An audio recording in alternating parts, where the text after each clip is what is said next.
Hi, how's it going everyone? Welcome to this Edray 3D course on creating cartoon scenarios in Maya. My name is Edray and I'll be your instructor throughout this course. I'm a professional instructor certified by Autodesk in Maya and I've been teaching it for about 4 or 5 years now. Let's get started with the course. This isn't a basic course, although as you've noticed, we've provided a brief introduction to Maya 2017 to make you feel a bit more comfortable. So even if you have no prior knowledge, you can follow along without any problem. So anyway, you've seen the introduction, you already know how to move around in Maya, and you're feeling a bit more at ease now, so let's begin the course. For this we'll be using Maya 2017. I was hesitant about using Maya 2017 or 2016 because to this day, Maya 2017 still has a lot of bugs and errors. Autodesk wants to release versions too quickly, so they come out with errors.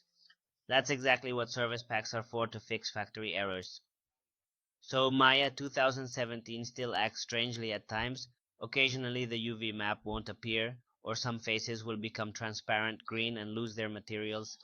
But anyway, we're going to do it with Maya 2017, so the course is very up to date so that you feel comfortable using the latest version of Autodesk Maya.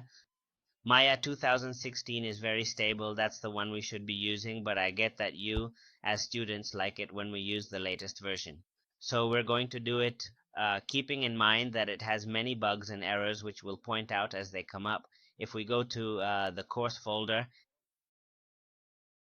right here we have the references. We're going to create a cartoon style house, alright? With quality textures, excellent modeling, and effective lighting, all in a cartoon style, you can find references by simply searching online. In this instance, I've gone ahead and put together these references for you. These are the types of houses we're hoping to find. If you notice, the house has a realistic feel to it because of its textures. However, the modeling itself is entirely cartoonish, quite exaggerated, somewhat crooked and wider in certain areas. The house isn't straight, it's a bit crooked, so you can definitely check out our references for how it should look. Usually what I like to do, for example, I really like this house, but I also really like this other reference. So many times what you can do is combine them. If you notice, I took the top part from here. And regarding this house, since I wasn't fond of the upper section of it, I went ahead and modified it, then installed it myself. Obviously, it's a quick photo montage. We're not interested in it looking perfect. We just want to envision what the finished house would look like. Therefore, this is something you can often do. Let's remember that as modelers, we aren't concerned with being conceptual artists. In other words, you're not interested in inventing a house from the ground up. You'll be provided with a reference or conceptual art. They'll tell you, look, I want you to model this house for me, texture it, and if possible, handle the lighting as well. But generally, as a modeler, you should be doing the modeling and texturing. So it doesn't matter if you download references online, that's another person's job. The concept artist who tells you the house needs to be like this, it has some stairs, it has a tree here, so that's their job. Our job as a modeler, and it's essential you remember this, is precisely what we've discussed. You'll already have a reference, and then you're going to create that very house in 3D. That 2D image, you're going to transform it into a 3D scene. This is precisely why I did it this way. If I collect references and don't like the upper section of one, I'll then integrate another piece that I do like. I might keep the roof from this one because I really like it, and perhaps down here as well. I'll attach the bottom part, so that's precisely what we did right here. We combined several references until we had the concept that we liked the most. It's also important to gather references from various models that we like, or similar ones, or ones that possess the characteristics that interest us most. If you notice, all these references have something in common. This is how the house should look when finished, after being modeled and textured, obviously without lighting, scenery, or any props, but essentially, this is what the house would be like. The modeling and the texturing, okay? So if you notice, all the references have something in common.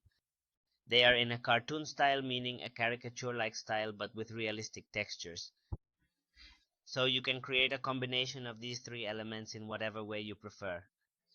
it's important to gather, I repeat, references. So with that said, I'd like to go to Maya. To Maya 2000. We have Maya 2016. Sometimes I'll switch back to Maya 2016 in case you're using it and can't locate a particular tool. We'll be making comparisons so you can easily follow along with the course using both Maya 2016 and 2017. For this, we'll primarily use Maya 2017. Before we begin modeling, I'd like to customize the menu a bit. Remember, you can bring up the hotbox by pressing the spacebar.